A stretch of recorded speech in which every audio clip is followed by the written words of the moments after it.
নবম অধ্যায় ইংরেজ শাসন আমলে বাংলায় প্রতিরোধ, নবজাগরণ ও সংস্কার আন্দোলন। এই অধ্যায় আজকে আমরা শুরু করছি। স্টার্টিং পয়েন্টে আমরা একটা কথা বলি যে কিভাবে পড়লে সবচেয়ে ভালো একটা রেজাল্ট করা যায়। সে অবজেকশনে আজকে আমরা বলবো, যখনই আমরা কোনো রিডিং পড়ি না কেন 4টা কন্ডিশন মেনে পড়া তোমাদের উচিত। নাম্বার 1 কন্ডিশন হচ্ছে প্রতিটা লাইন এবং প্রতিটা শব্দ কি বোঝাতে চেয়েছে সেটা বুঝে পড়ার চেষ্টা করতে হবে। একটা শব্দ অনেকে, যেকোনো ওয়ার্ড বা শব্দ অনেকে বুঝতে পারে না এটা কি বোঝায়। আমরা কিন্তু বাংলা অনেকে বুঝি না, সেরকম যদি ওয়ার্ড থাকে সেটা বোঝার চেষ্টা করতে হবে সেটা কি বোঝাতে চেয়েছে। আর প্রতিটা শব্দ এবং কি বোঝাতে চেয়েছে, প্রতিটা লাইন এবং প্রতিটা শব্দ কি বোঝাতে চাচ্ছে সেটা বুঝে পড়ার চেষ্টা করতে হবে ফার্স্টে এটা। নাম্বার 2 আছে সবচেয়ে ইম্পর্টেন্ট কোশ্চেনগুলো তোমাদেরকে আন্ডারলাইন করে রাখতে হবে। যেগুলো ইম্পর্টেন্ট কোশ্চেন, যেহেতু তোমাদের এমসিকিউ, সিকিউ এবং সৃজনশীল কোশ্চেন আসবে, ফর দিস রিজন অবশ্যই তোমাদের ইম্পর্টেন্স লাইনগুলো আন্ডারলাইন করতে হবে। নাম্বার 3 সবচেয়ে বেস্ট অফ ইম্পর্টেন্ট কোশ্চেনগুলো নোট ডাউন করে রাখতে হবে। যেগুলো নিজের কাছে মনে হবে যে এটা আসার মতো বা বেস্ট অফ ইম্পর্টেন্ট, সবার চেয়ে ইম্পর্টেন্ট বেশি, সেগুলোকে তোমরা নোট ডাউন করে রাখবা, যাতে পরীক্ষার বা যে কোনো এক্সামের আগে একবার দেখলে যাতে মনে থাকে। নাম্বার 4 ইম্পর্টেন্স লাইন থেকে নিজে প্রশ্ন করতে হবে, নিজে উত্তর দিতে হবে এবং বিভিন্নভাবে ঘুরে ফিরে প্রশ্ন করতে হবে, ঘুরে ফিরে উত্তর দিতে হবে। এই লাইনটা বেশি ইম্পর্টেন্স। রিজন হচ্ছে যখন আমরা কোশ্চেনগুলো আন্ডারলাইন করছি বা তার ভিতর থেকে যেগুলো ইম্পর্টেন্ট কোশ্চেন আমরা নিজে প্রশ্ন করবো, নিজে উত্তর দেবো, ঘুরে ফিরে প্রশ্ন করব। অনেকভাবে ঘুরে ফিরে একটা লাইন থেকে প্রশ্ন করা যায়, যেখান থেকে আসুক না কেন তোমরা তখন পারবা। আর ঘুরিয়ে ফিরিয়ে প্রশ্ন করব, নিজে উত্তর করব, নিজে প্রশ্ন করব, উত্তর করবে, এভাবে যদি পড়া যায় তাহলে কি হয়, সবচেয়ে বেশি মনে থাকবে। চলো কিভাবে পড়া যায় সেটা তোমাদের দেখাই। দেখো, 18 ও 19 শতক জুড়ে এই অঞ্চলের আর্থসামাজিক ও রাজনীতিতে এক নতুন ভাবধারা উন্মেষ ঘটে। এনার প্রশ্ন, কত শতক জুড়ে এই অঞ্চলের আর্থসামাজিক রাজনৈতিক এক নতুন ভাবধারার উন্মেষ ঘটে? কত শতকে? 18 শতকে, 18 ও 19 শতকের দিকে। একটা প্রশ্ন, এই পরিবর্তনের প্রথম সূচনা করে বাংলার কৃষক সাধারণ মানুষ। তাহলে এই পরিবর্তনের প্রথম সূচনা করে কারা? কারা করে? বাংলার মানুষ আর সাধারণ মানুষ। এই যে এইভাবে প্রশ্ন করবে, উত্তর করতে হবে। এই অধ্যায় শেষে আমরা যা যা শিখবো, বাট এই অধ্যায় শেষে আমরা যা শিখবো এইগুলো কিন্তু অনেক ইম্পর্টেন্স, আর এইগুলো থেকে তোমাদের সৃজনশীল কোশ্চেনগুলো সবচেয়ে বেশি দিয়ে থাকে। তো দেখি, ইংরেজ শাসন আমলে বাংলার প্রতিরোধ আন্দোলনের প্রেক্ষাপট এবং এর তাৎপর্য বিশ্লেষণ করতে পারবে, এইগুলো খুব ভালো করে দেখবা। এগুলো হচ্ছে মেইন টপিকস। নাম্বার 2 নবজাগরণ ও সংস্কার আন্দোলনে বিশেষ ব্যক্তিবর্গের অবদান মূল্যায়ন করতে পারবো। তো আগের অধ্যায়গুলো তোমাদের এই যে এই টপিকসগুলোর কথা উল্লেখ করেছে এবং প্রমাণ সহ দেখে দিয়েছে যে আসলে এগুলো কিভাবে প্রশ্ন আসে কি আসে না সেটা দেখেছো। ইংরেজ শাসনের বিরুদ্ধে যুদ্ধ প্রতিরোধ আন্দোলন সম্পর্কে ব্যাখ্যা করতে পারে, এটা অনেক ইম্পর্টেন্স, ভেরি ভেরি ইম্পর্টেন্স এটা। 4 নাম্বার, ইংরেজ শাসনামলে উল্লেখযোগ্য সংস্কারদের অবদান বর্ণনা করতে পারবো।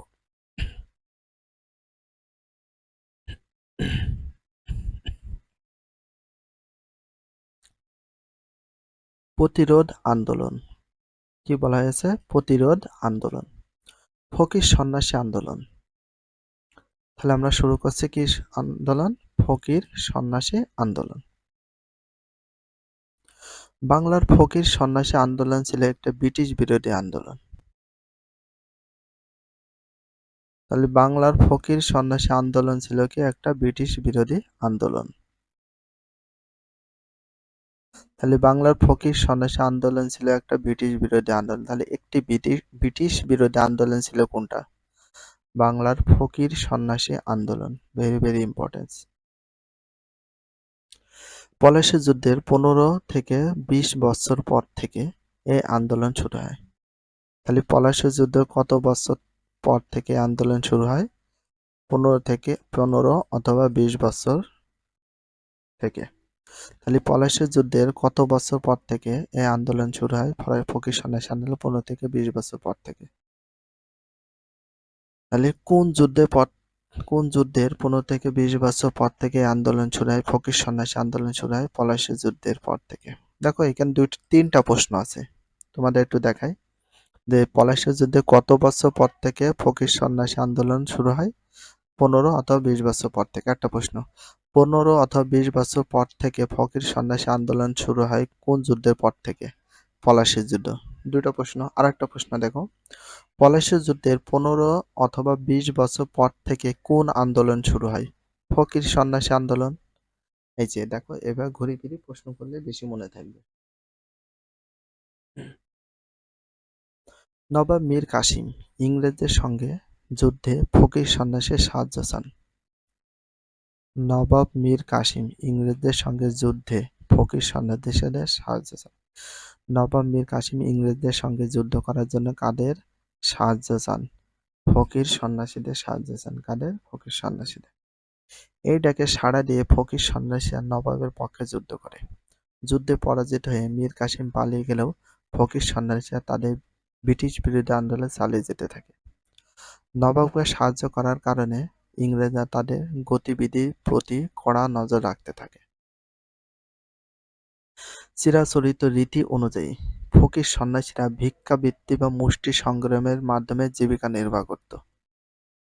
মানে চিরাচরিত রীতি অনুযায়ী ফকির সন্ন্যাসীরা ভিক্ষাবৃত্তি বা মুষ্টি সংগ্রহের মাধ্যমে ভিক্ষাবৃত্তি বা মুষ্টি সংগ্রহের মাধ্যমে জীবন জীবিকা নির্বাহ করতে। Very very important. আসলে ফকির সন্ন্যাসীরা নামের সাথে কামের মিল ছিল। ধর্মীয় উৎসব, তীর্থস্থান দর্শন উপলক্ষে সারা বছর তারা এক স্থান থেকে আরেক স্থানে ঘুরে বেড়াতো। তাদের সঙ্গে নিরাপত্তার জন্য নানা ধরনের হালকা অস্ত্র থাকত। বাংলায় ব্রিটিশ শাসন প্রতিষ্ঠার পূর্ব পর্যন্ত তারা ছিল স্বাধীন এবং মুক্ত। কিন্তু ইংরেজ সরকার তাদের অবাধ চলাফেরায় বাধা সৃষ্টি করতে থাকে। কারণ ফকির সন্ন্যাসীরা হচ্ছে নবাব মীর কাসিমকে সাহায্য করেছিল যুদ্ধ করার জন্য, এই জন্য আরো কড়া নজর দেয়। তীর্থস্থান দর্শনে, তীর্থ বলতে হিন্দুদের যেসব পূজা পার্বণ আছে সেসব স্থান, যেমন হচ্ছে মন্দির, গির্জা, যেমন মন্দির আছে, এগুলো তাদের তীর্থস্থান বলা হয়, যেগুলো দর্শন। ভিক্ষা, মুষ্টি সংগ্রহকে বেআইনি ঘোষণা করে। তাছাড়া তাদের ডাকাত দস্যু বলে আখ্যায়িত করতে থাকে। কাদেরকে ডাকাত দস্যু বলে আখ্যায়িত করতে থাকে? ফকির সন্ন্যাসীদেরকে। ফকির সন্ন্যাসীদেরকে। ফলে ক্ষুব্ধ হয়ে ফকির সন্ন্যাসীরা ইংরেজদের বিরুদ্ধে দীর্ঘ আন্দোলনে অবতীর্ণ হয়। বিদ্রোহী ফকির দলের নেতার নাম ছিল মজনু শাহ। বিদ্রোহী ফকির দলের নেতার নাম ছিল কি? মজনু শাহ। কি ছিল? Majnu Shah. Very very important, best of importance. Best of importance. ফকির, দেখো বিদ্রোহী ফকির দলের নেতার নাম কি ছিল? মজনু শাহ। আর সন্ন্যাসীদের নেতার নাম ছিল ভবানী পাঠক। ফকির দলের নেতা ছিল মজনু শাহ আর সন্ন্যাসীদের নেতার নাম ছিল ভবানী পাঠক। ফকির আর সন্ন্যাসীরা মুষ্টি সংগ্রহ মানে ভিক্ষা করত বা মুষ্টি সংগ্রহের মাধ্যমে জীবন জীবিকা করত। সন্ন্যাসীদের নেতার নাম ছিল Bhabani Pathak. Very very important. Bhabani Pathak কাদের নেতা ছিল? সন্ন্যাসীদের। আবার মজনু শাহ কাদের নেতা ছিল? কোন দলের নেতা ছিল? ফকির দলের নেতা ছিল। Very very important, best of important. তাদের আক্রমণের মূল লক্ষ্য ছিল সরকারি কুঠি, জমিদারদের কাছারি, নায়েব গোমাস্তার বাড়ি। তাদের আক্রমণের মূল লক্ষ্য ছিল সরকারি কুঠিগুলো, জমিদারদের কাছারি আর নায়েব গোমাস্তার বাড়িগুলো। কাদের? ফকির সন্ন্যাসীদের। ১৭৬০ সালে পশ্চিমবঙ্গের বর্ধমান জেলায় সন্ন্যাসীরা ইংরেজদের বিরুদ্ধে প্রথম বিদ্রোহ শুরু করে। তাহলে ফকির সন্ন্যাসীরা মানে সন্ন্যাসীরা ইংরেজদের বিরুদ্ধে প্রথম যুদ্ধ শুরু করে কত সালে? ১৭৬০ সালে। ১৭৬০ সালে পশ্চিমবঙ্গের বর্ধমান জেলার প্রথম সন্ন্যাসীরা শুরু করে। ১৭৭১ সালে মজনু শাহ উত্তর বাংলায় ইংরেজ বিরোধী তৎপরতা শুরু করেন। মজনু শাহ কত সালে ইংরেজদের বিরোধিতা শুরু করে? ১৭৭১ সালে। কে করে? মজনু শাহ উত্তর বাংলায় ইংরেজ বিরোধী তৎপরতা শুরু করেন। কে করেন? মজনু শাহ। কত সালে? ১৭৭১ সালে। ১৭৭৭ থেকে ১৭৮৬ সাল পর্যন্ত রংপুর, রাজশাহী, দিনাজপুর, ময়মনসিংহ জেলায় ইংরেজদের সঙ্গে মজনু শাহ বহু সংঘর্ষে লিপ্ত হন।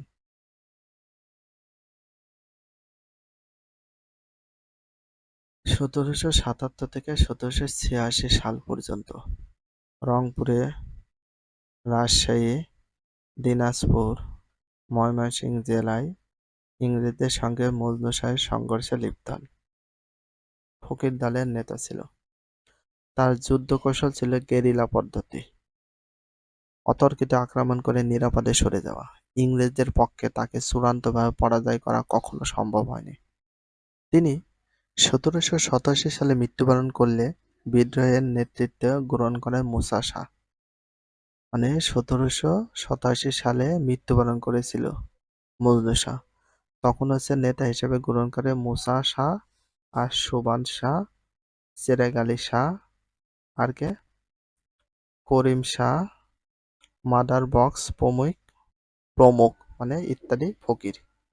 এই মানে কে মজনু শাহ যখন মৃত্যুবরণ করে তখন তাদের বিরুদ্ধে নেতৃত্ব গ্রহণ করে মুসা শাহ, সুবান শাহ, চেরাগ আলী শাহ, করিম শাহ, মাদার বক্স শাহ, এইসব ফকিরগণ। এই নেতারা কয়েক বছর ইংরেজ প্রশাসনকে ব্যতিব্যস্ত করে রাখেন। ১৮০০ সালে তারা চূড়ান্তভাবে পরাজিত হন। ফকিররা কত সালে চূড়ান্তভাবে পরাজিত হন? ১৮০০ সালের দিকে।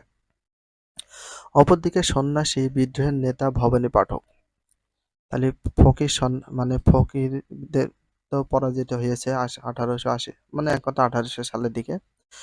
সন্ন্যাসী বিদ্রোহের নেতা ভবানী পাঠক। ফকির দেখো সন্ন্যাসী বিদ্রোহের নেতা কে ছিল? Bhabani Pathak. Very very important, best of importance. কত সালে লেফটেন্যান্ট ব্রেনানের নেতৃত্বে একদল ব্রিটিশ সৈন্যের আক্রমণে ২ সহকারী সহ নিহত হন? ভবানী পাঠক ১৭৮৭ সালে লেফটেন্যান্ট ব্রেনানের নেতৃত্বে একদল ব্রিটিশ সৈন্যর আক্রমণে ২ সহকারী নিহত হন। কে? ভবানী পাঠক আর তার একটা সহসঙ্গী। সন্ন্যাসী আন্দোলনের প্রধান নেতা ছিলেন। সন্ন্যাসী আন্দোলনের প্রধান নেতা কে ছিলেন? ভবানী পাঠক। সন্ন্যাসী আন্দোলনের প্রধান নেতা কে ছিলেন? ভবানী পাঠক। তার মৃত্যুর সঙ্গে সঙ্গে সন্ন্যাসী আন্দোলনের অবসান ঘটে। কার? Bhabani Pathak. Very very important, best of important. সন্ন্যাসী আন্দোলনের প্রধান নেতা কে ছিলেন? ভবানী পাঠক। একক কাজ মীর কাসিমের পরাজয়ের সঙ্গে ফকির সন্ন্যাসীদের প্রতি ইংরেজদের কড়া নজরের সম্পর্ক কি? এর পরিণতি কি হলো সেই সম্পর্কে তোমাদের একটা কাজ করতে হবে। এখানে একক কাজ হিসেবে লেখালেখি করতে হবে। তো একক কাজ হিসেবে মূল বিষয় না, তোমাদের অবশ্যই রিডিং গুলো ভালো করে পড়লে এনাফ। তিতুমিরের সংগ্রাম। মীর নিসার আলী ওরফে তিতুমির। তাহলে মীর নিসার আলী ওরফে তিতুমির কোন জেলায় জন্মগ্রহণ করে?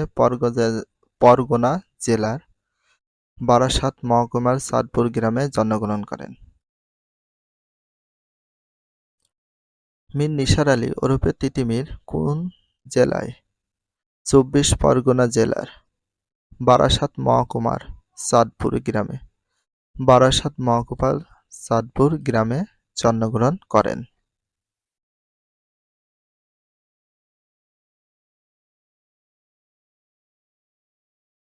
ঊনিশ শতকে ভারতবর্ষে মুসলমান সমাজে এক ধর্মীয় সংস্কার আন্দোলনের সূত্রপাত হয়েছিল। কত শতকে ভারতবর্ষে মুসলমান সমাজে এক ধর্মীয় সংস্কার আন্দোলনের সূত্রপাত হয়েছিল? কত শতকে? ১৯ শতকে। কত শতকে? ১৯ শতকে। বাংলায় তার ২টি ধারা প্রবহমান ছিল। তাহলে বাংলায় তার কয়টি ধারা প্রবহমান ছিল? ২টি ধারা। বাংলায় কয়টি ধারা প্রবহমান ছিল? বাংলায় ২টি ধারা প্রবহমান ছিল, যার একটি ওয়াহাবি ও মোহাম্মদিয়া আন্দোলন। যার একটি ওয়াহাবি ও মোহাম্মদিয়া আন্দোলন, অপরটি ফরাজি আন্দোলন নামে খ্যাত।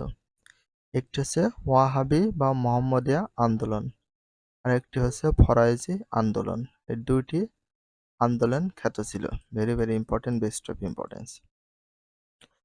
উভয় আন্দোলনের মূল উদ্দেশ্য ছিল ধর্মীয় সংস্কার দূর করে মুসলিম সমাজ সংস্কার করা।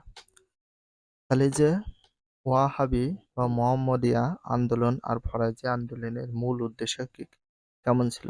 একই রকম ছিল। মূল উদ্দেশ্য ছিল ধর্মীয় কুসংস্কার দূর করে মুসলিম সমাজ সংস্কার করা। তাহলে কি সংস্কার দূর করে মুসলিম সমাজ সংস্কার করা? ধর্মীয় কুসংস্কার দূর করে মুসলিম সমাজ সংস্কার করা, তাদের ছিল মূল উদ্দেশ্য। বাংলার ওয়াহাবিরা তিতুমির নেতৃত্বে সংগঠিত হয়েছিল। তাহলে দেখো বাংলার ওয়াহাবিরা, তাহলে বাংলায় ওয়াহাবিরা কার নেতৃত্বে সংগঠিত হয়েছিল? তিতুমিরের নেতৃত্বে। আর ফরাজি আন্দোলন হচ্ছে হাজী শরীয়তুল্লাহর নেতৃত্বে সংগঠিত হয়েছিল। তিতুমিরের নেতৃত্বে পরিচালিত তারিকি মুহাম্মদিয়া বা ওয়াহাবিয়া আন্দোলন ছিল উত্তর ভারতের সৈয়দ আহমদ শহীদের ভাবধারা অনুপ্রাণিত। কার নেতৃত্বে? তিতুমিরের নেতৃত্বে পরিচালিত তারিকি মুহাম্মদিয়া বা ওয়াহাবি তারিকি মুহাম্মদিয়া বা ওয়াহাবি আন্দোলন উত্তর ভারতের সৈয়দ আহমদ শহীদের ভাবধারায় অনুপ্রাণিত ছিল। Very very importance. এখানে সবগুলো কিন্তু ইম্পর্টেন্স কোশ্চেন ছিল, দাইগে দিলাম। 1827 সালে তিতুমির হওয়ার শেষে ধর্ম সংস্কার কাজে আত্মনিয়োগ করেন। কত সালের দিকে তিতুমির হওয়ার শেষে ধর্ম সংস্কার কাজে আত্মনিয়োগ করেন? কত সালে? 1827 সালে। কত সালে? 1827 সালে। তার এই ধর্মীয় সংস্কার আন্দোলনে বহু মুসলমান, বিশেষ করে 24 পরগনা এবং নদিয়া জেলার বহু কৃষক তাতে সাড়া দেয়। ফলে জমিদাররা প্রজাদের উপর নানা ধরনের নিষেধাজ্ঞা জারি করে এবং তাদের প্রতি নির্যাতনমূলক আচরণ শুরু করে। তিতুমিরের এ অত্যাচারের বিরুদ্ধে কর্তৃপক্ষের কাছে শান্তিপূর্ণভাবে সুবিচার চেয়ে ব্যর্থ হন। শেষ পর্যন্ত তিনি ও তার অনুসারীরা সশস্ত্র প্রতিরোধের পথ অবলম্বন করেন। দেখো 1831 সালে। কত সালে? 1831 সালে। কোন গ্রামে? নারকেলবাড়িয়া গ্রামে তিতুমির তার প্রধান ঘাঁটি স্থাপন করেন কোথায়?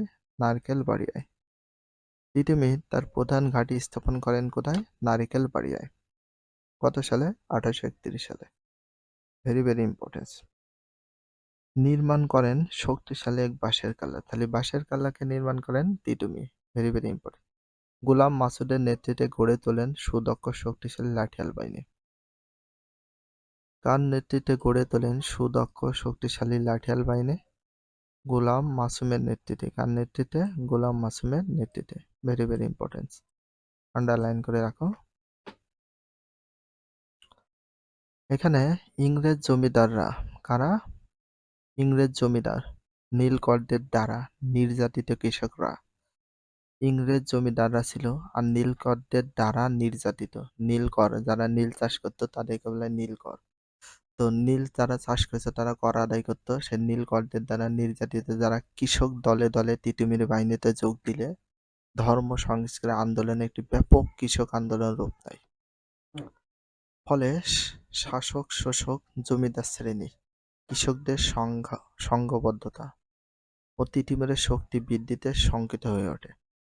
শেষ পর্যন্ত 1831 সালে তিতুমিরের বিরুদ্ধে ইংরেজ সরকার এক বিশাল সেনাবাহিনী প্রেরণ করেন। কত সালের দিকে? 1831 সালের দিকে তিতুমিরের বিরুদ্ধে ইংরেজ সরকার এক বিশাল সেনাবাহিনী প্রেরণ করেন। মেজর স্কটের নেতৃত্বে এই বাহিনী তিতুমিরের নারকেলবাড়ি বাঁশের কেল্লা আক্রমণ করেন। কার নেতৃত্বে তিতুমিরের নারকেলবাড়ি বাঁশের কেল্লা আক্রমণ করেন? নারিকেলবাড়ি বাঁশের কেল্লা নির্মাণ করেন কে? তিতুমির। তারা মানে ইংরেজরা আক্রমণ করেন। কার নেতৃত্বে? মেজর স্কটের নেতৃত্বে। Very very importance. ইংরেজদের কামান বন্দুকের সামনে বীরের মতো লড়াই করে পরাজিত হয় তিতুমির বাহিনী। তিনি যুদ্ধে নিহত হন। গোলার আঘাতে বাঁশের কেল্লা উড়ে যায়। তাহলে কিসের আঘাতে বাঁশের কেল্লা উড়ে যায়? গোলার আঘাতে। তাহলে কিসের আঘাতে বাঁশের কেল্লা উড়ে যায়? গোলার আঘাতে। এভাবে পরিসমাপ্তি ঘটে একটি সুসংগঠিত কৃষক আন্দোলনে।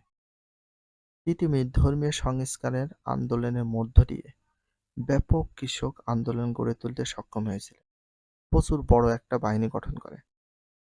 ইংরেজদের গোলাবারুদের, নীলকর জমিদারদের ঐক্যবদ্ধ প্রতিরোধের মুখে তার বাঁশের কেল্লা ছিল দুঃসাহস আর দেশপ্রেমের প্রতীক।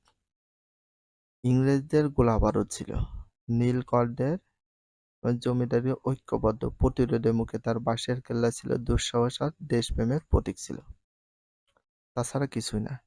তাছাড়া সম্ভব না তাদের থেকে জয়লাভ করা, যা যুগে যুগে বাঙালিকে অন্যায় অত্যাচারের বিরুদ্ধে সাহস জুগিয়েছে, যাতে মানুষ অন্যায় অত্যাচারের বিরুদ্ধে সাহস করতে পারে, সেই জন্য এটা করা। উদ্বুদ্ধ করেছে দেশপ্রেমিক হতে, প্রেরণ জুগিয়েছে স্বাধীনতা পথে এগিয়ে নিতে। দুইটি একক কাজ আছে। তিতুমিরের কোন কোন কর্মকাণ্ড দুঃসাহস আর দেশপ্রেমের প্রতীক তার তালিকা করো। যেমন হচ্ছে বাঁশের কেল্লা, এই সম্পর্কে লিখতে হবে তোমাদের। ধর্মীয় সংস্কার আন্দোলন কৃষক আন্দোলনে পরিণত হলো, এর পেছনে কারণ অনুসন্ধান করো। এই কারণগুলো কি করতে বলে অনুসন্ধান করতে বলা হয়েছে। নীল বিদ্রোহ। ইংরেজরা এদেশে এসেছিল ব্যবসা বাণিজ্য করতে। ইংরেজরা এদেশে এসেছিল কি করতে? ব্যবসা বাণিজ্য করতে। উপমহাদেশের শাসকদের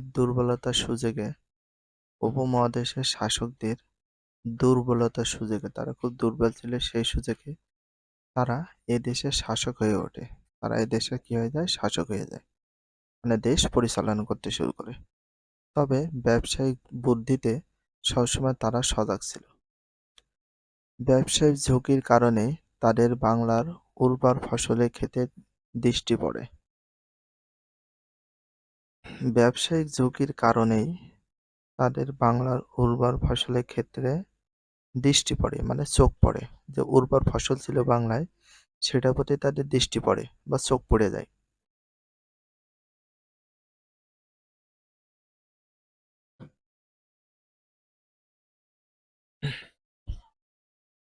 তারা এই উর্বর ক্ষেতগুলো খাদ্য ফসলের খাবার ফসল পরিবর্তে বাণিজ্যের জন্য যে ফসল উৎপাদনে আগ্রহী হয়ে ওঠে। নীল ছিল তাদের সেই বাণিজ্যিক ফসল। তাহলে কি ছিল? নীল চাষ। তাদের একটা উদ্দেশ্য হয় যে নীল চাষ করব।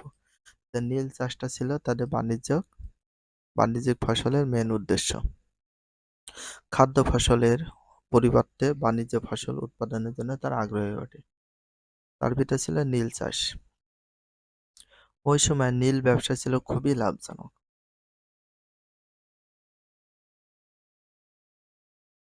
ওই সময় কি ব্যবসা ছিল খুবই লাভজনক? নীল ব্যবসা। কি ব্যবসা? নীল ব্যবসা।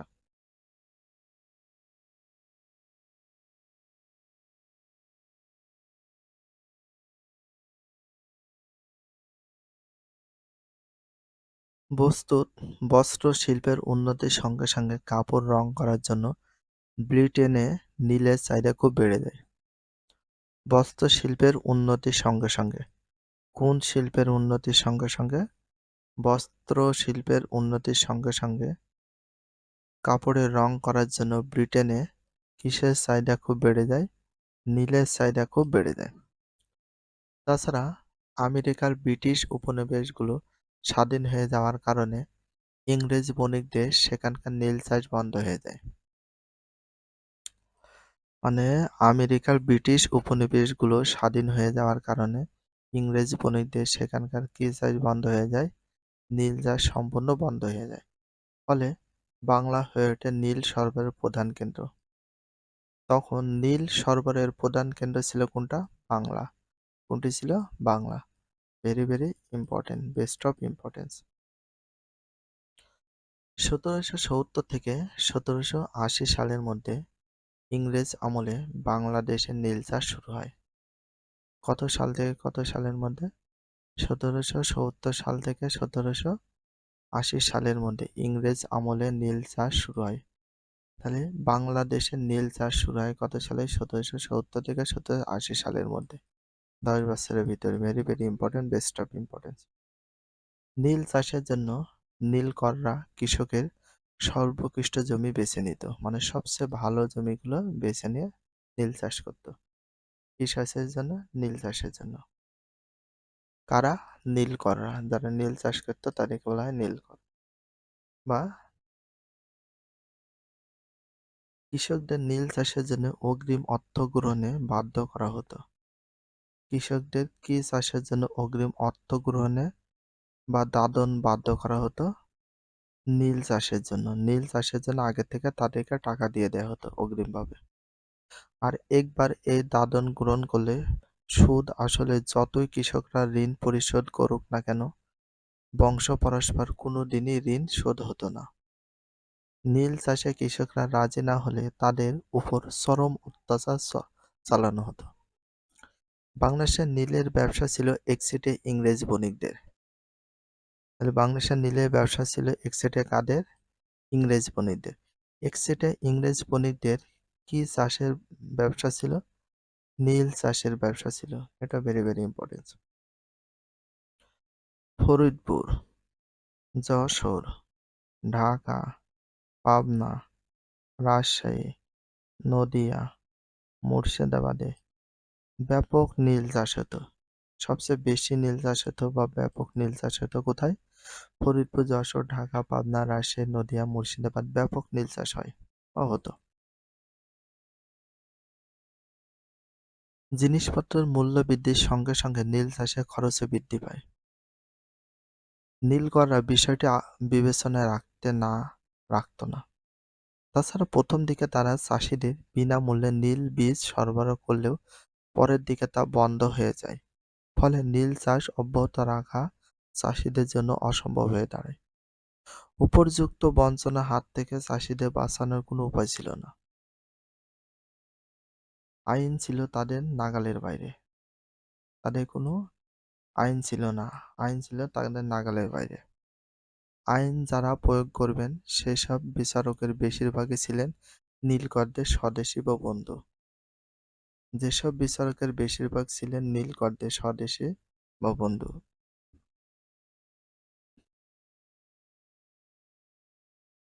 নীলকররাও অনেক সময় নিজেরাই অবৈতনিক অনারারি ম্যাজিস্ট্রেট পদে নিয়োগ পেতেন। ফলে আইনের আশ্রয় বা সুবিচার পাওয়ার চাষির জন্য ছিল অসম্ভব।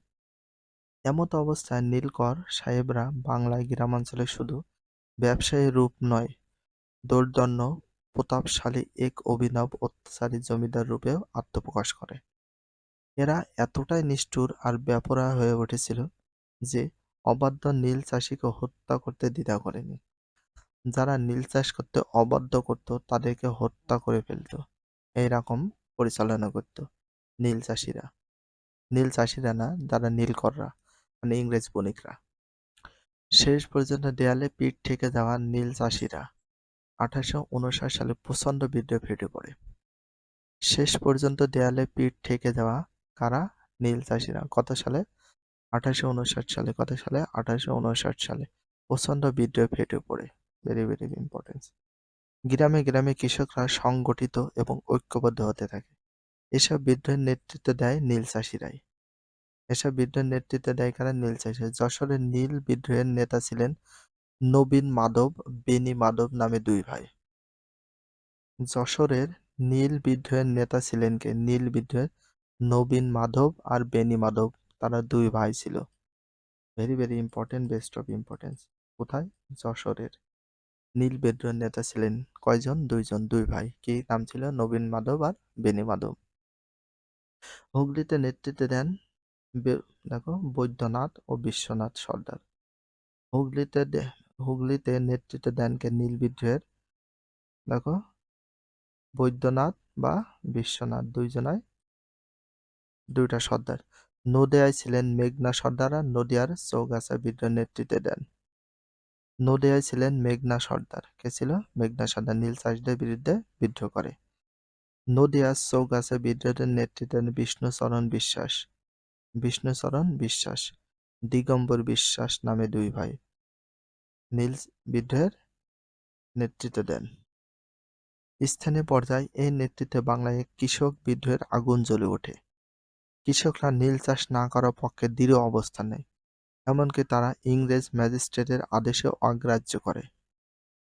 ইংরেজ যে ম্যাজিস্ট্রেট ছিল তাদেরকে অগ্রাহ্য, তাদের কোনো কথাই পাত্তা দিত না।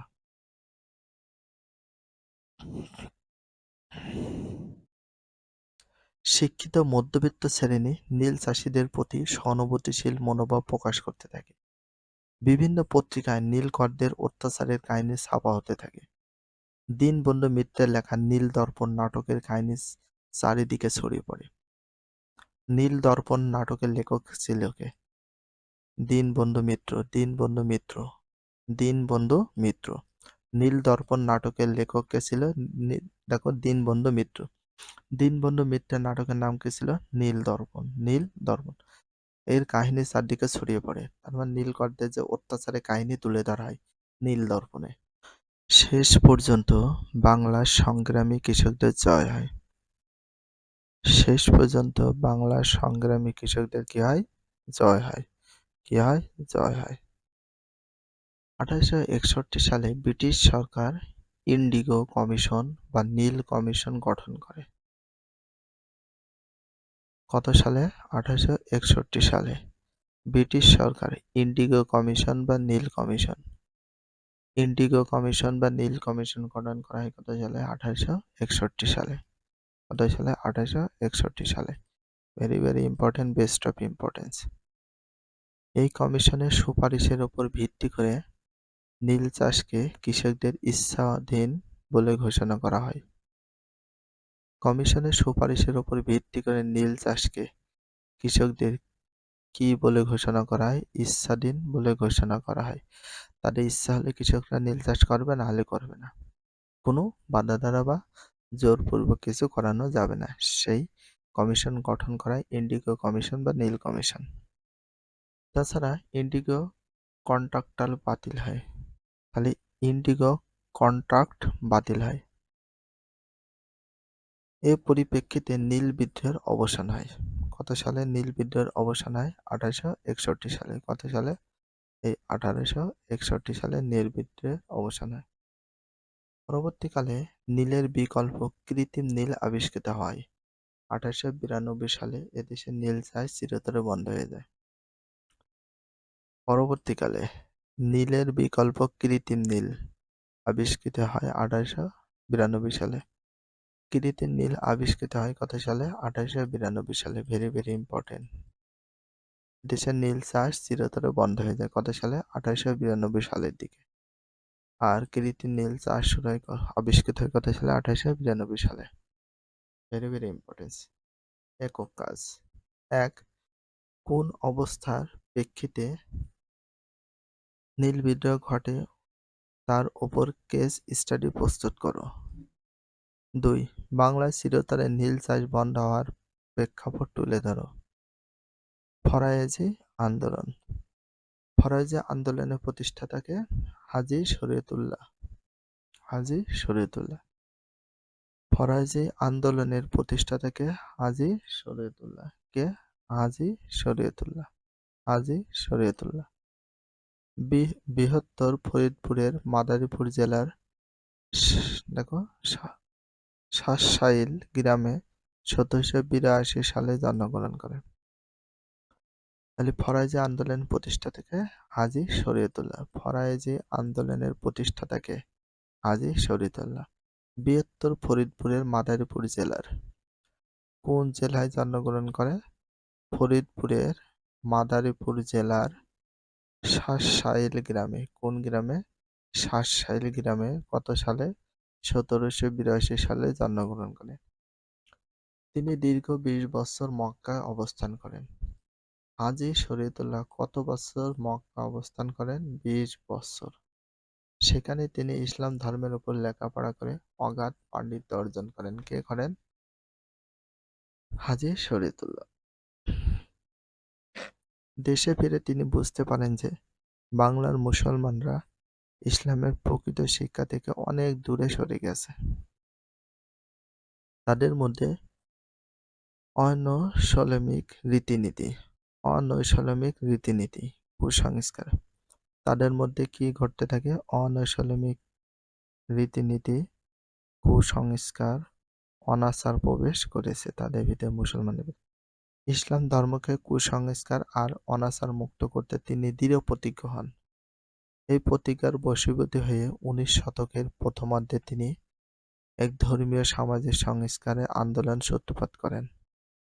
এই প্রতিজ্ঞার বর্ষবতী হয়ে কত শতকের দিকে? 19 শতকের দিকে প্রথমার্ধে তিনি এক ধর্মীয় সামাজিক সংস্কার আন্দোলন সূত্রপাত করেন। কত শতকে? 19 শতকের দিকে। হাজী শরীয়তুল্লাহ এই ধর্মীয় সংস্কার আন্দোলনের নাম ফরাজি আন্দোলন। হাজী শরীয়তুল্লাহর এই ধর্মীয় সংস্কার আন্দোলনের নাম কি? ফরাজি আন্দোলন। এই ধর্মীয় সংস্কারে আন্দোলনের নাম কি? ফরাজি আন্দোলন। Very very important, best of importance.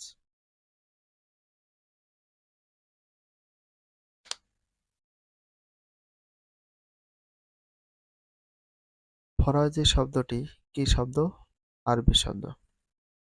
তাহলে ফরাজি শব্দটি কি জাতীয় শব্দ? আরবি শব্দ। ফরাজি শব্দটি কি জাতীয় শব্দ? আরবি শব্দ।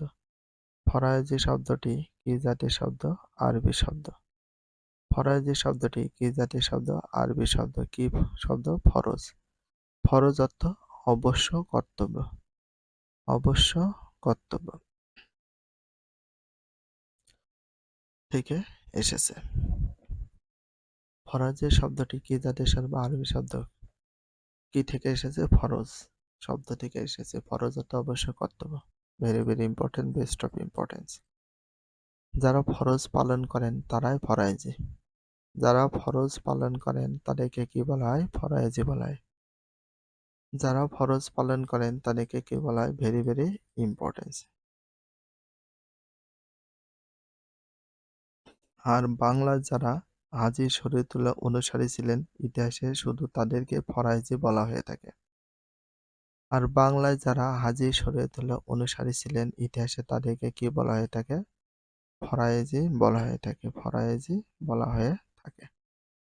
ইসলাম অননুমোদিত সব বিশ্বাস, আচার-আচরণ ও অনুষ্ঠান ত্যাগ করে ইসলাম ধর্মে যা অবশ্য করণীয় তা পালন করার জন্য তিনি মুসলমান সমাজকে আহ্বান জানান। তিনি বাংলা তথা ভারতবর্ষে ব্রিটিশ শাসন মেনে নিতে পারেননি। তিনি ইংরেজ রাজত্বকে সমালোচনার চোখে দেখতেন। তিনি ভারতবর্ষকে দারুল হারব বা বিধর্মী দেশ বলে ঘোষণা করেন। তাহলে কোন দেশকে দারুল হারব বা বিধর্মী দেশ বলে ঘোষণা করেন? দারুল হারব বা বিধর্মী দেশ। দারুল হারব বা বিধর্মী দেশ বলে ঘোষণা করেন কোন দেশকে? ভারতবর্ষকে। কোন দেশকে? ভারতবর্ষকে। কোন বর্ষকে? ভারতবর্ষকে। Very very importance, best of importance. Very very best of importance. কে ঘোষণা করেন? হাজী মোহাম্মদ শরীয়তুল্লাহ। দেখো, হাজী শরীয়তুল্লাহ।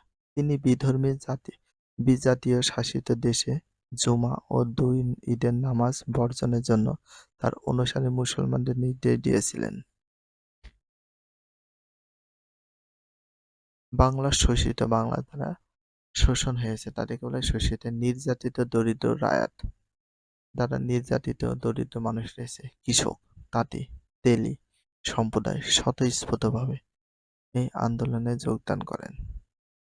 শরীয়তুল্লাহর ওপর দরিদ্র জনগোষ্ঠীর আস্থা, বিশ্বাস, তার অসাধারণ সাফল্য নিম্ন শ্রেণীর জনগণের মধ্যে দৃঢ় ঐক্য গড়ে তোলে।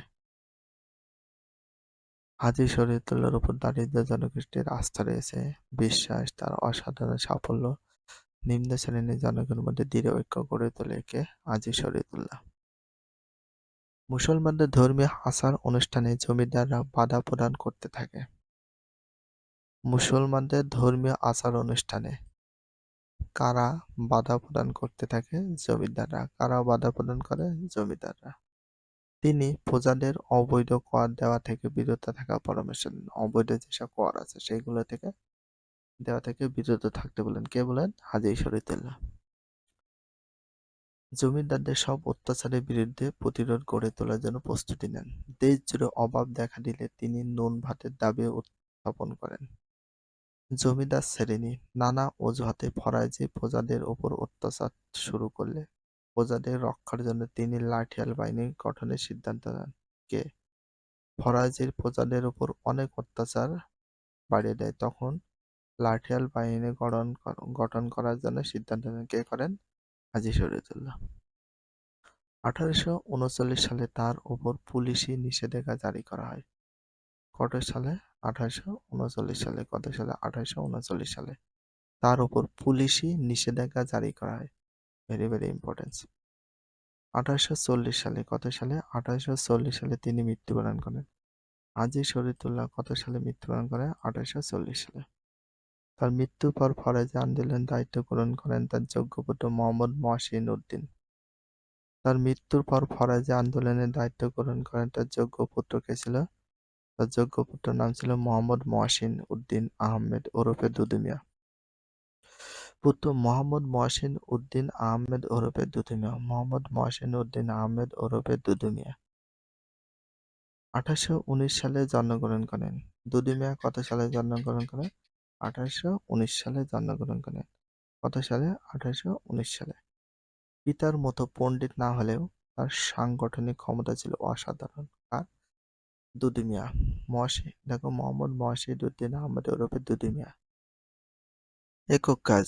হাজী শরীয়তুল্লাহ কিভাবে নির্যাতিত মানুষের পক্ষে দাঁড়িয়েছিলেন তার একটি তালিকা তৈরি করো। একক কাজটা তোমরা করে নিও। তো একক কাজ না করলে কোনো সমস্যা নেই। অনেকে বলে ভাই একক কাজটা করে দেন। একক কাজ না করে তোমরা ভালো করে রিডিং গুলো বারবার পড়ো, সবচেয়ে বেশি লাভ হবে। দুদু মিয়ার নেতৃত্বে ফরাজি আন্দোলন একধারে ধর্মীয় সংস্কারের পাশাপাশি কৃষক শ্রেণীর শোষণ মুক্তি সশস্ত্র সংগ্রামে পরিণত হয়। কার নেতৃত্বে? দুদু মিয়ার নেতৃত্বে। কার নেতৃত্বে? দুদু মিয়ার নেতৃত্বে ফরাজি আন্দোলন একধারে কি সংস্কারের পাশাপাশি? ধর্মীয় সংস্কারের পাশাপাশি কৃষক শ্রেণীর শোষণ মুক্তি সশস্ত্র সংগ্রাম পরিণত হয়। কোনটা? ফরাজি আন্দোলন। যার ফলে এই আন্দোলনের চরিত্র শেষ পর্যন্ত শুধু ধর্মীয় সংস্কার আন্দোলনের মধ্য দিয়ে সীমাবদ্ধ রইল না। ইংরেজ শাসকদের চরম অর্থনৈতিক শোষণে ইংরেজ শাসকরা কি করে? চরম অর্থনৈতিক শোষণ মানে টাকা পয়সা, এই যে অর্থ দিয়ে খুব শোষণ করে। বিপর্যস্ত বাংলার কৃষক এই আন্দোলনের মাধ্যমে শোষণ বিরোধী প্রত্যক্ষ ভূমিকায় অবতীর্ণ হলো। নীলকর সাহেবদের নির্যাতন থেকে বাঁচার জন্য হাজার হাজার কৃষক নীলকর সাহেবদের নির্যাতন থেকে বাঁচার জন্য হাজার হাজার কৃষক, শত শত জমিদার ফরাজি আন্দোলনে যোগদান করেন। তাদের থেকে বাঁচার জন্য? নীলকর সাহেবদের নির্যাতন থেকে বাঁচার জন্য। দুদু মিয়া ছিলেন ফরাজিদের গুরু বা ওস্তাদ। ফরাজিদের গুরু বা ওস্তাদ ছিলেন কে? দুদু মিয়া। মহসিন আহমদ ওরফে দুদু মিয়া ছিলেন ফরাজিদের গুরু বা ওস্তাদ। কে ছিলেন? দুদু মিয়া। ফরাজিদের গুরু বা ওস্তাদ ছিলেন কে? দুদু মিয়া। পিতার মৃত্যুর পর তিনি শান্তিপ্রিয় নীতি পরিহার করে সশস্ত্র সংগ্রামে লিপ্ত হন। পিতার মৃত্যুর পরে তিনি শান্তিপ্রিয় নীতি পরিহার করে সশস্ত্র সংগ্রামে লিপ্ত হন। ফরাজিদের প্রতিরোধ সংগ্রামকে দৃঢ় করে এবং শক্তিশালী করার লক্ষ্যে তিনি নিজে লাঠি চালানোর শিক্ষা লাভ করেন। কে করেন? নিজে লাঠি চালানোর শিক্ষা লাভ করেন কে? দুদু মিয়া। কে করেন? দুদু মিয়া। তার পিতার আমলে লাঠিয়াল জালালউদ্দিন মোল্লাকে সেনাপতি নিয়োগ করে। তার পিতার আমলে লাঠিয়াল ছিল হচ্ছে জালালউদ্দিন মোল্লা। তিনি সেনাপতি নিয়োগ করে তিনি এক সুদক্ষ লাঠিয়াল বাহিনী গড়ে তোলেন। কে তোলেন? দুদু মিয়া। লাঠিয়াল বাহিনীর সেনাপতি নিয়োগ করেন কে? জালালউদ্দিন মোল্লাকে। এর উদ্দেশ্য ছিল জমিদারদের অবৈধ কর আরোপ এবং নীলকরদের অত্যাচারের বিরুদ্ধে প্রতিরোধ ব্যবস্থা করা। দুদু মিয়ার মেন উদ্দেশ্য ছিল জমিদারদের অবৈধ কর, জমিদারদের যে অবৈধ কর আরোপ করত, আর নীলকরদের অত্যাচারের বিরুদ্ধে প্রতিরোধ করার মেন উদ্দেশ্য ছিল বা ব্যবস্থা করা হয়। মেন উদ্দেশ্য বা ব্যবস্থা করা হয় নীলকরদের অত্যাচারের প্রতিরোধ ব্যবস্থা করা হয়। এখানে উল্লেখ্য ফরিদপুর, পাবনা, রাজশাহী, যশোর, মুর্শিদাবাদ, নদিয়া প্রভৃতি মুসলমান প্রধান অঞ্চল নীল চাষের জন্য ছিল উৎকৃষ্ট। নীল চাষের জন্য প্রচুর উৎকৃষ্ট ছিল কোন কোন অঞ্চল নীল চাষের জন্য? ফরিদপুর, কোন ফরিদপুর জেলা, পাবনা, রাজশাহী, যশোর, মুর্শিদাবাদ, নদিয়া প্রভৃতি মুসলমান প্রধান অঞ্চলে নীল চাষের জন্য ছিল উৎকৃষ্ট। সুতরাং এ অঞ্চলে নীলকরদের অত্যাচারের মাত্রা ছিল দুঃসহ। তার নেতৃত্বে গ্রাম অঞ্চলে স্বাধীন সরকার গঠন করা হয়েছিল। কার নেতৃত্বে? দুদু মিয়ার নেতৃত্বে। কৃষক, প্রজা সাধারণকে নিয়ে স্বাধীন সরকারের একটি সেনাবাহিনী বা লাঠিয়াল বাহিনী গঠন করা হয়েছিল। কার নেতৃত্বে? দুদু মিয়ার নেতৃত্বে। কাদেরকে নিয়ে? কৃষকদেরকে নিয়ে। আর কাদের? প্রজা সাধারণকে নিয়ে স্বাধীন সরকারের একটা সেনাবাহিনী গঠন করা হয়েছিল। স্বাধীন সেনাবাহিনী গঠন করা হয়েছিল, সেটা কি সেনাবাহিনী ছিল? লাঠিয়াল বাহিনী ছিল। ফরাইজিদের সরকার ব্যবস্থার পূর্ব বাংলাকে কতগুলো হালকা বা এলাকায় বিভক্ত করা হয়? ফরাইজিদের সরকার ব্যবস্থার পূর্ব বাংলাকে সরকার ব্যবস্থায় পূর্ব বাংলায় কতগুলো হালকা বা এলাকায় বিভক্ত করা হয়? কিসে করা হয়? হালকা বা বিভক্ত এলাকা, হালকা বা এলাকায়। দুদু মিয়া তার অনুসারীদের নিয়ে দীর্ঘকালব্যাপী জমিদার নীলকর সরকারের বিরুদ্ধে এ সংগ্রাম চালিয়ে যান। কে চালিয়ে যান? কার নেতৃত্বে? দুদু মিয়ার নেতৃত্বে বা দুদু মিয়ার অনুসারীদের নিয়ে দীর্ঘকালব্যাপী জমিদার নীলকর সরকারের বিরুদ্ধে এই সংগ্রাম চালিয়ে যান। দেশীয় জমিদাররা বিদেশি ইংরেজ সরকার ও নীলকরদের সাহেবদের সঙ্গে হাত মিলিয়ে তার বিরুদ্ধে একের পর এক ফৌজদারি মামলা দায়ের করতে থাকে অনেকে। তারপর জমিদাররা বিদেশি ইংরেজ সরকার নীলকর সাহেবদের সঙ্গে হাত মিলিয়ে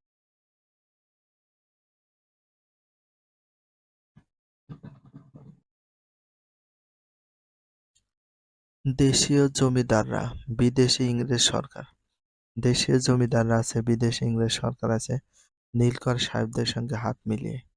কাদের সঙ্গে? নীলকর সাহেবদের সঙ্গে হাত মিলিয়ে তার বিরুদ্ধে একের পর এক ফৌজদারি মামলা দায়ের করতে থাকে। কিন্তু দুদু মিয়ার বিরুদ্ধে সাক্ষী না পেয়ে বারবার তাকে মুক্তি দিতে হয়।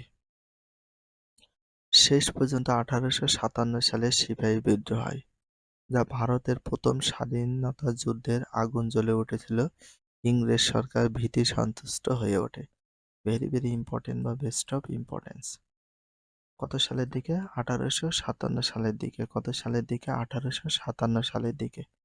সিপাহী বিদ্রোহ বা ভারতের সিপাহী বিদ্রোহ বা ভারতের প্রথম স্বাধীনতা যুদ্ধের আগুন জ্বলে ওঠে।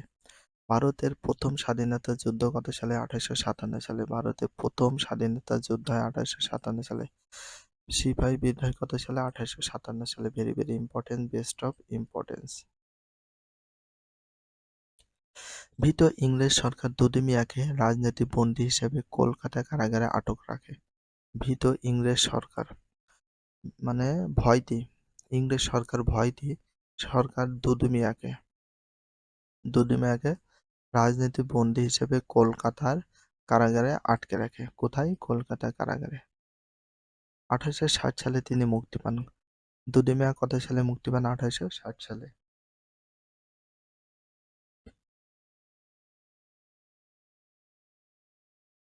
দুদু মিয়া কত সালে মুক্তি পায়? 1860 সালে। কত সালে এই দেশপ্রেমী বিপ্লবীর মৃত্যু ঘটে? 1862 সালে। কত সালে? 1862 সালে মৃত্যুবরণ করেন কে করে? দুদু মিয়া। দুদু মিয়া কত সালে মৃত্যুবরণ করেন? 1862 সালে। তার মৃত্যুর পর যোগ্য নেতৃত্বের অভাবে ফরাজি আন্দোলন দুর্বল হয়ে পড়ে। কোনো যোগ্য নেতৃত্ব বা নেতা ছিল না।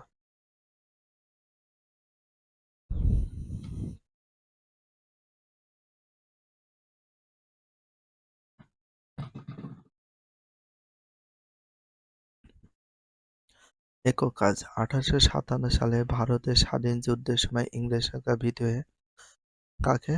দুদু মিয়াকে কারারুদ্ধ করে। এর পেছনে কতগুলো ধারাবাহিকতা সাজাও। নবজাগরণ সংস্কার আন্দোলন। নবজাগরণ মানে নতুনভাবে জেগে ওঠাকে বলা হয় নবজাগরণ। 1757 সালে পলাশী যুদ্ধের পর। পলাশী যুদ্ধ হয়েছিল কত সালে? 1757 সালে। বাংলার অর্থনীতি রাজনৈতিক ব্যবস্থা পরিবর্তনের সূচনা হয় কত সালের দিকে? 1757 সালের পর থেকে। আবার অষ্টাদশ শতকের শেষার্ধে। কত শতকের শেষের দিকে? অষ্টাদশ শতকের শেষের দিকে শিল্প বিপ্লব হয়। কত শতকের শেষের দিকে ইংল্যান্ডের শিল্প বিপ্লব হয়? অষ্টাদশ শতকের শেষের দিকে। কত শতকের শেষের দিকে? অষ্টাদশ শতকের শেষের দিকে কি হয়? ইংল্যান্ডের শিল্প বিপ্লব। ফ্রান্সের ফরাসি বিপ্লব হয় 1789 সালে। ফ্রান্সের ফরাসি বিপ্লব হয় অষ্টাদশ শতকের শেষের দিকে। আর ফ্রান্সের ফরাসি বিপ্লব হয় কত সালে? 1789 সালে। 1789 সালে। Very very importance. এই যে এখান থেকে এটা আর এটা ভেরি ভেরি ইম্পর্টেন্স। এটা ভেরি ভেরি ইম্পর্টেন্স। প্রভাবও এসে পড়ে এ অঞ্চলের রাজনীতি অর্থনীতিতে। কিসে? রাজনীতিতে আর অর্থনীতিতে। এ সময়ে বাংলার কিছু সংখ্যক ব্যক্তি এই বৈপ্লবিক পরিবর্তনের সংস্পর্শে আসেন। ইউরোপে আর্থ-সামাজিক ও রাজনৈতিক পরিবর্তনের প্রভাবে এই শিক্ষিত বাঙালিদের মনে নবজাগরণের সূচনা হয়। ফলে ভারতবর্ষের মধ্যে বাংলা হয়ে ওঠে আধুনিক চিন্তা চেতনার কেন্দ্রস্থল। ফলে ভারতবর্ষের মধ্যে বাংলা হয়ে ওঠে আধুনিক চিন্তা চেতনার কেন্দ্রস্থল। ভারতবর্ষের মধ্যে হয়ে ওঠে আধুনিক চিন্তা চেতনার কেন্দ্রস্থল। কোনটি? বাংলা। বাংলা। ইংরেজি শিক্ষা ও পাশ্চাত্য ভাবধারার প্রভাবে বাঙালি পরিণত হয় পাশ্চাত্য সভ্যতা সংস্কৃতির ধারক বাহকে।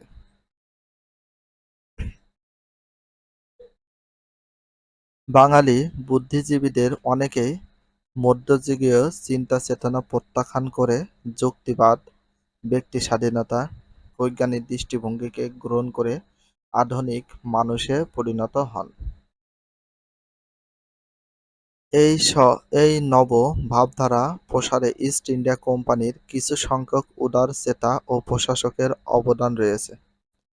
মানে এই নব ভাবধারার প্রসারে ইস্ট ইন্ডিয়া কোম্পানির কিছু সংখ্যক উদারচেতা প্রশাসকের অবদান রয়েছে। উদারচেতা, ইস্ট ইন্ডিয়া কোম্পানির সবাই তো খারাপ না, এদের ভিতর অনেকে ভালো ছিল, তাদের সে ভাবধারা ছিল, অনেকের অবদান কিন্তু এর ভিতর রয়েছে, থাকতে পারে। তারা দেশি ভাষা সাহিত্যের উন্নতির জন্য ব্যাপক উৎসাহ দেখিয়েছেন। তাছাড়া খ্রিস্টান মিশনারিদের প্রতিষ্ঠিত ছাপাখানা আধুনিক শিক্ষার ভাবধারা প্রসারে উল্লেখযোগ্য ভূমিকা পালনে সক্ষম হয়। তাছাড়া খ্রিস্টান মিশনারিদের প্রতিষ্ঠিত ছাপাখানা। আচ্ছা, ছাপাখানা কাদের প্রতিষ্ঠিত? খ্রিস্টান মিশনারিদের। ছাপাখানা কাদের প্রতিষ্ঠিত? খ্রিস্টান মিশনারিদের। ছাপাখানা কাদের প্রতিষ্ঠিত? খ্রিস্টান মিশনারিদের ছাপাখানা প্রতিষ্ঠিত, যেটা আধুনিক শিক্ষার ভাবধারা প্রসারে উল্লেখযোগ্য ভূমিকা রেখেছে। রাজা রামমোহন রায়। তাহলে রাজা রামমোহন রায় বাংলার নবজাগরণের স্রষ্টা ছিলেন রাজা রামমোহন রায়। এখানে একটা প্রশ্ন, বাংলার নবজাগরণের স্রষ্টা ছিলেন কে? রাজা রামমোহন রায়। রাজা Rammohan Roy, very very important. ১৭৭৪ সালে হুগলি জেলায় রাধানগরে গ্রামে তার জন্ম। কত সালে জন্মগ্রহণ করেন রাজা রামমোহন রায়? ১৭৭৪ সালে। কোন জেলায়? হুগলি জেলার কোন গ্রামে? রাধানগর গ্রামে জন্মগ্রহণ করেন রাজা রামমোহন রায়। অসাধারণ পাণ্ডিত্যের অধিকারী ছিলেন রাজা রামমোহন রায়। বিশেষ করে তিনি ইংরেজি, বাংলা, আরবি, ফার্সি, উর্দু, ল্যাটিন, গ্রিক ভাষায় তিনি অসামান্য দক্ষতা অর্জন করেন। অনেক ভাষায় কথা বলতে পারত। তিনি বেদান্ত সূত্র ও বেদান্ত সারসহ উপনিবেশিদের অনুবাদ প্রকাশ করেন। তার অন্যান্য রচনার মধ্যে আছে তুহফাতুল মুজাহিদ্দিন, একেশ্বর সৌরভ। তার অন্যান্য রচনার মধ্যে রয়েছে তুহফাতুল মুজাহিদ্দিন, তুহফাতুল মুজাহিদ্দিন, যেটাকে বাংলায় বলা হয় একেশ্বরবাদ সৌরভ। মনজারাতুল আদিয়ান, বিভিন্ন ধর্মের উপর আলোচনা। ভট্টাচার্যের সাহিত্য বিচার, হিন্দুদিগের পৌত্তলিক ধর্মপ্রণালী ইত্যাদি ছিল তার উল্লেখযোগ্য গ্রন্থ বা গ্রন্থ তিনি অনুবাদ করেন। তাছাড়া তিনি সংবাদ কৌমুদী, মিরাতুল আখবার, ব্রাহ্মণিকাল ম্যাগাজিন নামে ৩টি পত্রিকা প্রকাশ করেন। তাহলে রাজা রামমোহন রায় কি কি পত্রিকা প্রকাশ করেন? সংবাদ কৌমুদী, মিরাতুল আকবর, দেখো, সংবাদ কৌমুদী, মিরাতুল আকবর, দেখো, ব্রাহ্মণিকাল ম্যাগাজিন নামে কয়টি পত্রিকার প্রকাশ করেন? কয়টি পত্রিকার প্রকাশক ছিলেন? ৩টি পত্রিকার প্রকাশক ছিলেন কে? Raja Rammohan Roy, very very important, best of importance. তিনি হিন্দু সমাজে সতীদাহ, বাল্যবিবাহ, কৌলীন্য প্রথা, অন্যান্য কুসংস্কার দূর করতে প্রচেষ্টা চালান। তাহলে রাজা রামমোহন রায় হিন্দু সমাজে যে সতীদাহ প্রথা ছিল সেটা দূর করে, বাল্যবিবাহ প্রথা ছিল সেটা দূর করে, কৌলীন্য প্রথা ছিল সেটা দূর করে দেয়, অন্যান্য কুসংস্কার দূর করতে প্রচেষ্টা চালান। সতীদাহ প্রথা। তাছাড়া তিনি সব কুসংস্কার দূর করে আদি একেশ্বরবাদের পূর্ণ প্রতিষ্ঠা করতে সচেষ্ট হন। সব কুসংস্কার দূর করে আদি যে একেশ্বরবাদে ছিল সেটা পূর্ণ প্রতিষ্ঠা করতে সচেষ্ট হন, মানে প্রচুর চেষ্টা করে। হিন্দু ধর্মের সংস্কার তথা নিজ ধর্মীয় মতবাদ প্রচারের উদ্দেশ্যে আত্মীয় সভা নামে একটি সমিতি গঠন করেন। হিন্দু ধর্মের সংস্কার তথা নিজ ধর্মীয় মতবাদ প্রচারের উদ্দেশ্যে আত্মীয় সভা নামে একটি সমিতি গঠন করেন। কে করেন? রাজা রামমোহন রায়। 1828 সালে 20শে আগস্ট, 1828 সালে 20শে আগস্ট, ভেরি ভেরি ইম্পর্টেন্স। কত সালে? 1828 সালে কত তারিখে? 20শে আগস্ট তিনি ব্রাহ্ম সমাজ প্রতিষ্ঠা করেন। তাহলে ব্রাহ্ম সমাজ প্রতিষ্ঠা করেন কে? রাজা রামমোহন রায়। ব্রাহ্ম সমাজ প্রতিষ্ঠা করেন কে? রাজা রামমোহন রায়। কত সালে? 1828 সালে 20শে আগস্ট ব্রাহ্ম সমাজ প্রতিষ্ঠা করেন। এরপরে ব্রাহ্ম সমাজে উপাসনালয় স্থাপন করেন। তার ব্রাহ্ম সমাজ প্রতিষ্ঠা উপমহাদেশের ধর্মীয় ইতিহাসে এক নতুন নবযুগের সূচনা করে। শুধু সামাজিক আর ধর্মীয় বিষয় নয়, শিক্ষা বিস্তারেও তার অবদান ছিল অনেক। তাহলে এটা ভেরি ভেরি ইম্পর্টেন্ট বা বেস্ট অফ ইম্পর্টেন্স।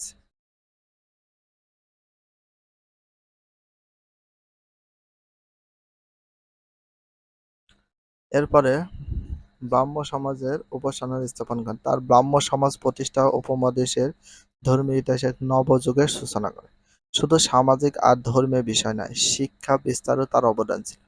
তিনি বিশ্বাস করতেন দেশের মানুষের জন্য প্রয়োজনে ইংরেজি শিকার। এ কারণে তিনি নিজ সংস্কৃতে পণ্ডিত হওয়া সত্ত্বেও 1823 সালে প্রস্তাবিত সরকারি সংস্কৃত কলেজের প্রতিষ্ঠার বিরোধিতা করেন। রাজা রামমোহন রায় 1822 সালে, কত সালে? 1822 সালে কলকাতায় অ্যাংলো হিন্দু স্কুল প্রতিষ্ঠা করেন।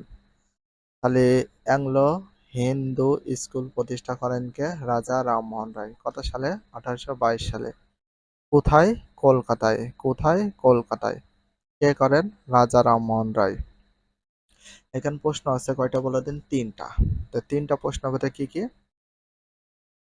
তাহলে অ্যাংলো হিন্দি স্কুল প্রতিষ্ঠা করেন কে? রাজা রামমোহন রায়। অ্যাংলো হিন্দি স্কুল প্রতিষ্ঠা করা হয় কত সালে? 1822 সালে। অ্যাংলো হিন্দি স্কুল প্রতিষ্ঠা করা হয় কত সালে? 1822 সালে। কোথায় করা হয়? কলকাতায়। Very very. যেখানে ইংরেজি, দর্শন, আধুনিক বিজ্ঞান পড়ানোর ব্যবস্থা ছিল। এদেশের মানুষ সংস্কৃতি শিক্ষার বদলে আধুনিক জ্ঞান, বিজ্ঞান, দর্শন শিক্ষার গুরুত্ব ব্যাখ্যা করে গভর্নর জেনারেল লর্ড আমহারস্টকে চিঠি লেখেন। বলেছে এদেশের মানুষকে সংস্কৃতি শিক্ষার বদলে আধুনিক জ্ঞান, বিজ্ঞান, দর্শন শিক্ষার গুরুত্ব ব্যাখ্যা করে গভর্নর জেনারেল লর্ড আমহারস্টকে গভর্নর জেনারেল লর্ড আমহারস্টকে চিঠি লেখেন। তাছাড়া ভারতীয়দের শিক্ষার জন্য ইংরেজ সরকার কর্তৃক নির্ধারিত 1,00,000 টাকা তিনি সংস্কৃত ও মাদ্রাসা শিক্ষায় ব্যয় না করে আধুনিক শিক্ষায় ব্যয় করার জন্য আবেদন করেন। যে 1,00,000 টাকা তিনি সংস্কৃত মাদ্রাসা শিক্ষায় ব্যয় না করে আধুনিক শিক্ষা ব্যয় করার জন্য আবেদন করেন। কে করে? রাজা রামমোহন রায়।